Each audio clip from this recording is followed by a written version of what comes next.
Request చేస్తున్నాం. అందరికీ నమస్కారం అండి.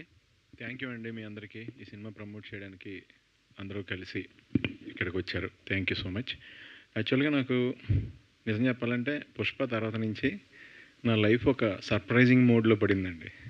అదేంటంటే నాకు తెలీదు ఎప్పుడు ఏ భాష నుంచి ఎవరి సినిమా వస్తుందో ఎలాంటి క్యారెక్టర్ వస్తుందో నాకు తెలీదు. నిజంగా నాకు అదే జైలర్ అవన్నీ చూసి నేను కేరళలో సెట్కి వెళ్ళినప్పుడు నాకు తమిళ్లో సీన్ పేపర్ ఇచ్చేస్తున్నారు. అంటే ఇప్పుడు నేను అక్కడ ఇందులో మారి అని మేజర్ క్యారెక్టర్ అండి. అంటే చాలా రోజుల తర్వాత నా మనసుకి చాలా తృప్తి కలిగిన క్యారెక్టర్. మనకి ఎవరికైనా ఆశ ఉంటుంది కదండి, కొంచెం పెద్ద క్యారెక్టర్ చేయాలి, ఎప్పుడూ చేయలేని లాంటి క్యారెక్టర్ చేయాలి, మంచి గెటప్తో చేయాలి, అంటే కొత్తది ఏదన్నా చెయ్యాలి అనేది మన అందరికీ కోరుకుంటే ఎవరి పనిలో వాళ్ళు కొత్తగా చేయాలని, కొత్తది ఏదైనా చేయాలంటే చేస్తే మనకు ఆత్మసంతృప్తి కలుగుతుంది యాక్చువల్గా. సో ఇందులో నేను అసలు కథ విని నాకు అసలు ఫస్ట్ పాల్ నెరేట్ చేశారు కదా, చేసినప్పుడు డైరెక్టర్ గారు అసలు చాలా మేజర్ క్యారెక్టర్ ఇది. నేను షాక్. ఈ క్యారెక్టర్ కూడా యాక్చువల్గా తమిళియన్ క్యారెక్టర్ నాకు వచ్చింది. అది దేవుడి దయ, నిజంగా పుష్ప దయ ఇవన్నీ నిజంగా చెప్పాలంటే. అయితే ఇలాంటి అంటే ఈ రేంజ్ మేజర్ ఇవి ఆల్రెడీ నేను 3 ఫినిష్ చేశానండి. ఇప్పుడు ఎక్కడ చెప్పలా, 1 by 1 వస్తాయండి అవి. అంటే చాలా వెరైటీగా ఉంటాయి, వెర్స్టైల్గా ఉంటాయండి క్యారెక్టర్లో. అది నాకు ఆర్టిస్ట్గా నేను బాగా ఎంజాయ్ చేస్తున్నానండి. ఎందుకంటే same thing same item serve చేయకుండా మనకు కొత్త ఐటెం సర్వ్ చేసే అవకాశం వచ్చినప్పుడు మనకి టెన్షన్ ఉంటుంది, ఎందుకంటే అది ఎప్పుడు చేయలేదు మనం. సో టెన్షన్ ఉంటుంది, అప్పుడు టెన్షన్లో ఎక్కువ కష్టపడిన తర్వాత రిజల్ట్ వస్తే ఇంకా హ్యాపీ ఫీల్ అవుతాం కదండి, యాక్చువల్గా కిక్ కదా. సో అలా నేను చాలా డిఫరెంట్గా నా ప్రొఫెషన్ని చాలా బాగా ఎంజాయ్ చేస్తున్న టైం అండి ఇది, నిజం చెప్పాలంటే. సో ఒక్కొక్కళ్ళు ఒక రకంగా డిఫరెంట్గా చూస్తున్నారు నన్ను. చాలా బాగుంది. యాక్చువల్గా షరీఫ్ గారు వెరీ బిగ్ ప్రొడ్యూసర్ అండి. ఆయన సెకండ్ ఫిలిం ఇది. ఫస్ట్ ఫిలిమే చాలా పెద్ద సినిమా తీశారు.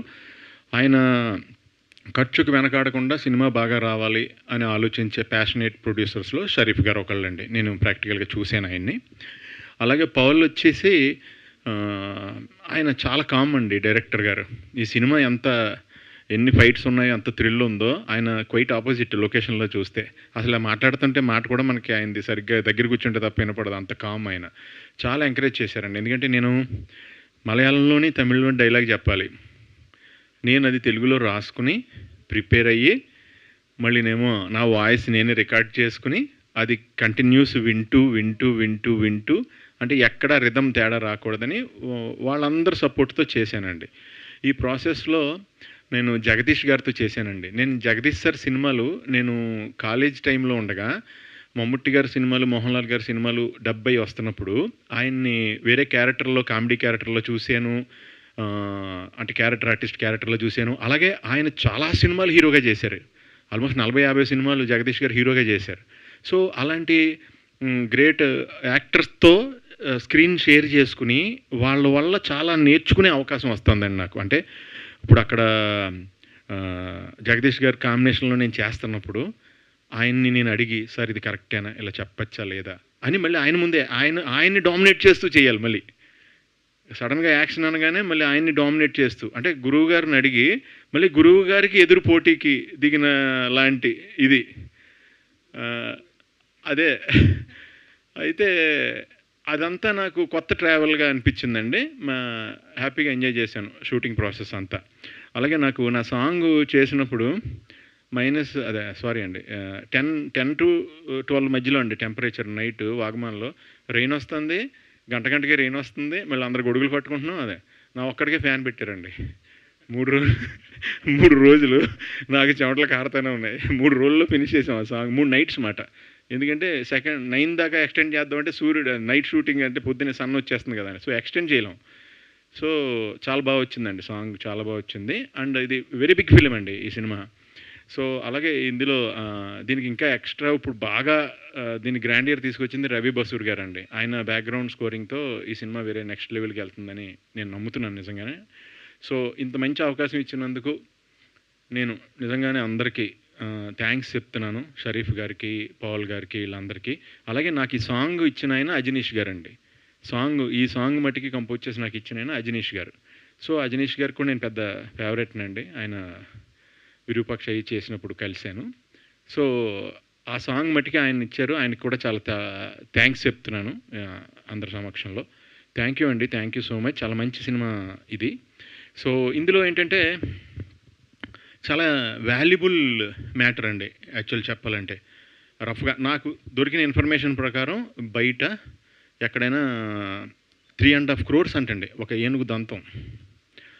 ఒక ఏనుగు దంతం 3.5 crores అంటే ఆల్మోస్ట్ 3 హైర్ అండ్ BMW కార్స్, జనరల్ హైర్ అండ్ అంటే ఆల్మోస్ట్ ఒక ఫ్లాటు ఇంత సైజులో ఎక్కడో గొయ్యి తీసి వర్షం వచ్చినా ఏమవుతుంది అంటే దాచుకోవచ్చు ఎవరన్నా అది ఇదంటే. సో దీని గురించి ఎందుకంటే దీన్ని దాయటం చాలా too much costly valuable item, but easy to hide, very easy to hide. అందు గురించి దీంట్లో మూవ్స్ కానీ అవి కానీ ఇవి కానీ చాలా కొత్తగా చాలా న్యాచురల్గా బాగుంటాయండి ఈ సినిమాలో అన్నీ. లాజిక్కి మ్యాక్సిమం దూరంగా వెళ్ళవండి, ఫైట్స్ ఉన్నాయి ఏమున్నా అవన్నీ. సో వెరీ బిగ్ ఫిల్మ్ అండి. నేను చేసినట్లో వన్ ఆఫ్ ద ఏమంటారు కాస్ట్లీయెస్ట్ ఫిలిం నిజంగా చెప్పాలంటే. ప్రొడక్షన్ సైడ్ చాలా ఎక్కువ ఖర్చు పెట్టి తీశారు. ఇది ఈ పాయింట్ అందరికీ కనెక్ట్ అయ్యే పాయింట్ అండి. ఈ లాంగ్వేజ్ ఆ లాంగ్వేజ్ అని లేదండి. ఈవెన్ ఇప్పుడు మనకి లాంగ్వేజ్ తెలియని చోటకి బ్రెజిల్లోనో మెక్సికోలోనో డబ్ చేసినా సరే కనెక్ట్ అయిపోతారు. ఎందుకంటే యూనివర్సల్ పాయింట్ అండి ఇది, ఐవరీ బిజినెస్ అనేది. సో చాలా మంచి క్యారెక్టర్ చేశానండి. చాలా థ్యాంక్స్ ఈ క్యారెక్టర్ నాకు ఇచ్చినందుకు. అలాగే ఈ సినిమాని మీరు అందరూ కూడా థియేటర్లో చూసి, ఈ సినిమా కాదండి ఏ సినిమా అయినా మీరు అందరూ కలిసి దయచేసి థియేటర్కి వెళ్ళి థియేటర్లోనే చూడండి. మీరు బాగా ఎంజాయ్ చేస్తారు సినిమాని. లార్జ్ స్కేల్లో మీకు ఫెస్టివల్లో ఉంటుంది. సో తద్వారా మేమందరం కూడా హ్యాపీగా ఉంటాం. ఆల్ ది బెస్ట్ అండి మీ అందరికీ కూడా. Thank you so much. Thank you Sunil గారు, థ్యాంక్ యూ సో మచ్. మా వాళ్ళు రెడీగా ఉంటారు. కాస్ట్లెస్ట్ ఫిలిం అన్నారు, మీకు ఎక్కువ కాస్ట్ ఇచ్చారా అని, మీకు ఎక్కువ డబ్బులు ఇచ్చారా అని? లేదండి, ఎందుకంటే నేను అంటే మన కాస్టు మన రేటు మనం ఎవరు నిర్ణయించలేమండి. ఇక్కడ మనకి నిర్ణయించేది వాళ్ళే. ఒక హిట్ వచ్చినా ఒక ఫ్లాప్ వచ్చినా ఆ కాస్ట్ నిర్ణయం అనేది బయట నుంచే వస్తుందండి. అంటే హిట్ ఫ్లాప్ ఫ్రమ్ ఆడియన్స్ నుంచి ఎలా వస్తుందో వాళ్ళే జడ్జిలు కాబట్టి అలా మన కాస్ట్ కూడా మనం డిసైడ్ చేస్తే కుదరదండి. స్వీట్. ఓకే, సో బేసిక్గా మీరు స్టెప్పులు వేయడానికి ఎక్కువ కంఫర్టబుల్గా ఫీల్ అవుతారా, లేదంటే యాక్టింగ్ నెగిటివ్ షేడ్స్ చేయడానికి ఎక్కువ కంఫర్టబుల్గా ఫీల్ అవుతూ ఉంటారు? అంటే నేను హైదరాబాద్ వచ్చింది నెగిటివ్ క్యారెక్టర్ విలన్ చేయాలని ఇంట్రెస్ట్తో వచ్చాను కదండి యాక్చువల్గా. అందుకు నాకు క్యారెక్టర్ చేయడం బాగా ఇష్టపడతానండి. డ్యాన్స్ ఏదైనా అప్పుడన్నా అంటే నోవేడేస్లో ఏంటంటే మనం ఇంతకుముందు ఒక క్యారెక్టర్ చేసి మళ్ళీ ఒక ఐటెం అలాగే సర్వ్ చేసేవాళ్ళం ఆడియన్స్కి. ఇప్పుడు ఏంటంటే వరల్డ్ సినిమా దగ్గర అయిపోయి ఇప్పుడు ఐటెం అనేది మన న్యాచురల్ థింగ్లో మళ్ళీ ఐటెం ఎంటర్ చేయలేని పరిస్థితి వచ్చేసింది ఇప్పుడు. అంటే అక్కడికి వచ్చేటప్పటికి ఐటెం రాగానే డిటాచ్ అయిపోతున్నారు వాళ్ళు. మిగతా అన్ని చోట్ల యూనివర్సల్గా అన్ని సినిమాలు వరల్డ్ వైడ్ అన్ని సినిమాలు చూసేస్తున్నారు. ఇప్పుడు తెలుగులో 70 వచ్చేస్తున్నాయి అన్ని సినిమాలు. అలాగే మన సినిమా కూడా వరల్డ్ అన్ని లాంగ్వేజ్లో 70 అయిపోతుందండి. నిజం. అసలు ఎక్కడో గుజరాతీలో కూడా మన సినిమాలు అన్నీ కూడా 70, పాకిస్తాన్లో కూడా 70 అయిపోతున్నాయి. అసలు అలానే అల్లు అర్జున్ కాస్త మల్లు అర్జున్ గారు అయ్యారు. అవునండి, అవును. ఎస్. సో మీరు ఇప్పటి వరకు ఆల్మోస్ట్ అందరు హీరోస్తో వర్క్ చేశారు. సో మళ్ళీ వర్క్ చేయాలనిపించే తెలుగు హీరో ఎవరు? చిరంజీవి గారు అండి. Yes sir, one and only mega. అది వేరు కదా. అంటే ఈ చేతితో ఆయన సినిమా బుకింగ్లో 10 చేతులు ఉంటే ఆ 10 చేతుల్ని గట్టిగా గుద్ది నా చేయి లోపలికి వెళ్ళి టికెట్ తీసుకుని మళ్ళీ ఆ చేతితో మా అమ్మను కూడా లేడీస్కి టికెట్లు ఇస్తున్నారు, జెంట్స్కి అయిపోయినాయి అని చెప్పి మా అమ్మను కూడా పోస్ట్ మాస్టర్ మా అమ్మ పర్మిషన్ పెట్టించి గంట బయటికి తీసుకొచ్చి టికెట్ తీయించుకున్నాను మా అమ్మతో.